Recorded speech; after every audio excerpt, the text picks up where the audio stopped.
Alaska was a land of opportunity in the 1950s. Men from around the nation were drawn to jobs in an expanding oil industry. Anchorage grew tenfold in the prior decade, but new residents often found themselves feeling left behind.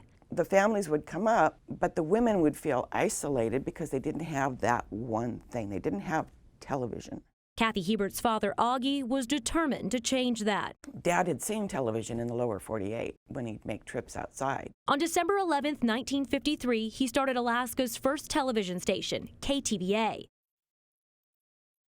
Now, 65 years later, Channel 11 continues to broadcast statewide, even through some of Alaska's most devastating times, like the 1964 earthquake, which Augie reflected on years later in a book written by his eldest daughter. I was pretty sure from the action of the building that the tower had broken off. And the thought crossed my mind that if the antenna is broken and gone, plus whatever other damage has been done, it is probably the end of Northern TV.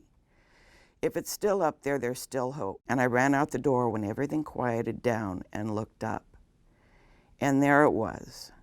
I thought, by George, we're going to make it. But the antenna was okay. I went up the next day and found that one wire was broken, so I resoldered that and we were back in business as soon as power gave back. Perhaps a parallel to the earthquake that shook KTVA's newsroom last month.